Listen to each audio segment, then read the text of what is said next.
We're going to begin this hour with Oprah. There's only one. In her new book, she shares her wisdom about the secrets to greater happiness. According to a recent survey, listen to this number, only 25% of Americans say they are very happy. What? To find out what that means to be happy, Oprah collaborated with Arthur C. Brooks, a Harvard professor who studies and teaches the science of happiness.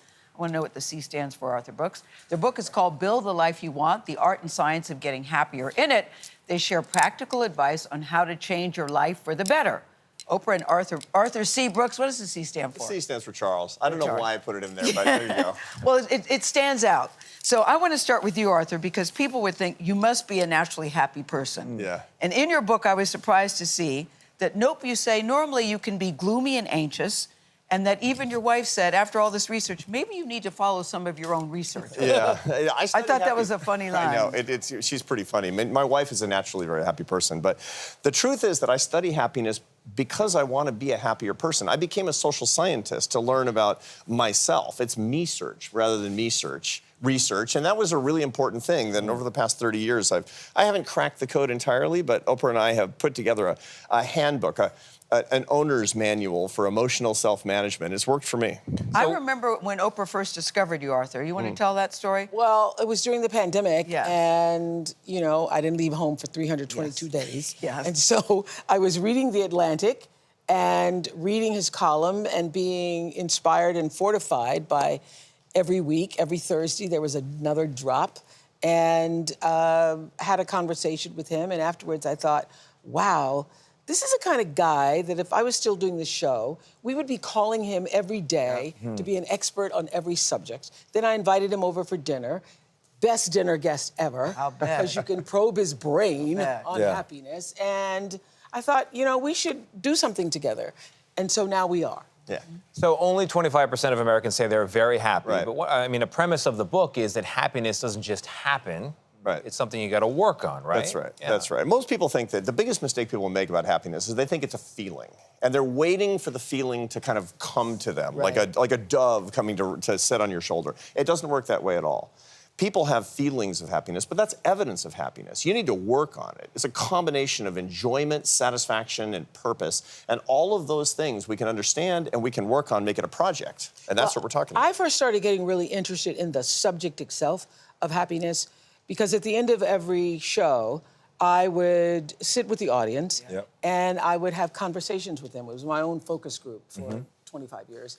And I would always ask people, what do you really want? What do you really want? And people would always say, I just want to be happy. And then I would say, what does that look like? You take it one step further, and then what does they it couldn't look answer, like? yeah. And most people could not answer it. Right.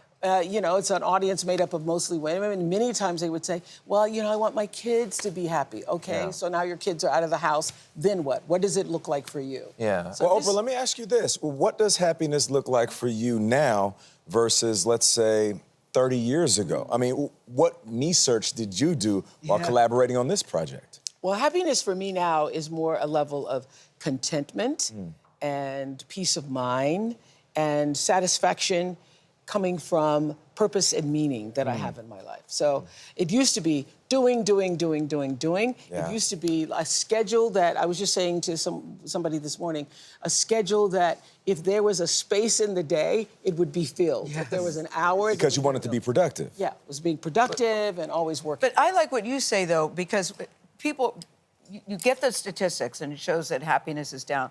So what do we do? And there's a thing in the book, Arthur, where you say you can't change the world, but you can change how you experience. So how can we be happier? This is super important because a lot of people think that I can't be, Oprah and I talk about this in the book a lot.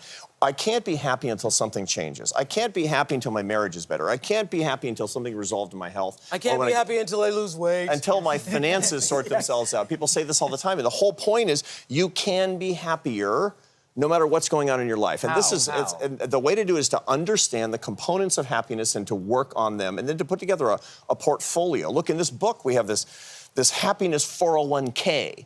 We have the things that you need to be investing in every single day. Your faith, your family, your real friends, not your deal friends. And everybody knows the difference between the two. And dedicating your work, no matter what you're doing, offering it up as service to other people. And we walk step by step about what the science says about how to understand this point, how to practice these things, how to teach them to other people. So this is a step-by-step approach. using science and real stories from real people's lives, by the way, including our lives in this book. Yeah, There's a because you part- say happiness is not a destination, it's a direction. Yeah. Like that. And that's why we call it the art and science of being happier, Right. Yeah. not just being Happier. happy. There's an interesting passage in the book, Oprah, where you talk about a period in your life when you were literally on trial, not criminal trial, it was a lawsuit. You said something about hamburgers, the beef producers were suing you, and it was a 6-week trial. It's exhausting, it's demanding, there are stakes involved, and yet you write, you had reason to be happy. How do you find that reason? Well, one of the things that, you know, when I'm going through any trial is being able to do, I was doing this when I didn't even know it was called metacognition. He talks about metacognition in the book. When you can separate the circumstances of what's going on from what is really going on in here.